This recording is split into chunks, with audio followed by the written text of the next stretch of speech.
மாட்டேன்றாங்க. நீ என்னையா அவன் தப்பு பண்ணிருக்க மாட்டான்னு வக்காலத்து வாங்கிட்டு உட்காந்துருக்க. இந்த பாரியா, ஆறுமுகம் வள்ளிய கற்பழிச்சது உண்மைதான். இன்னும் கொஞ்ச நேரத்துல ஜட்ஜே சொல்லுவாங்க. ஆறுமுகத்தை வர சொல்லுங்க. ஆறுமுகம், ஆறுமுகம், ஆறுமுகம். ஆமா மேடம், நான் தனியா தான் என் பிள்ளைய வளர்த்துட்டு இருக்கேன்.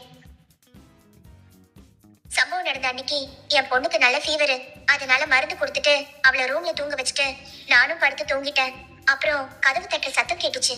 நான் எழுந்து போய் கதவை திறந்தேன். வள்ளி உங்க மேல வைக்கிற குற்றச்சாட்டுக்கு உங்க பதில் என்ன? அவங்க சொல்றது எல்லாமே முழுக்க முழுக்க பொய் வரானு. நான் குடிச்சது என்னமோ உண்மைதான். போதையில ரோட்ல படுத்து கிடந்தேன். என்ன இவங்க தான் அவங்க வீட்டுக்கு கூட்டு போனாங்க. அப்புறம் போதையில இருந்ததுனால நான் அப்படியே தூங்கிட்டேன்.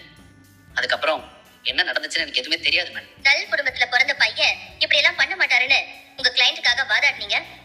பட் வந்திருக்கிற மெடிக்கல் ரிப்போர்ட் பாசிட்டிவ்னு வந்திருக்கே. இப்ப என்ன சொல்ல போறீங்க? என் மாப்பிள்ள ஆறுமுகம் எந்த தப்பும் பண்ணிருக்க மாட்டாரு மேடம். இது ஏதோ குழப்படி நடந்திருக்கு. ஒரு குளறுபடியும் இல்ல. நீ தான் குழம்பி போய் இப்படி புலம்பிட்டு உட்காந்துருக்க. உன் மாப்பிள்ள வள்ளிய கற்பழிச்சது உண்மைதான். மெடிக்கல் ரிப்போர்ட்டே சொல்லிடுச்சு. பைரவிய பொட்டி படிக்கலாம் எடுத்து வைக்க சொல்லு.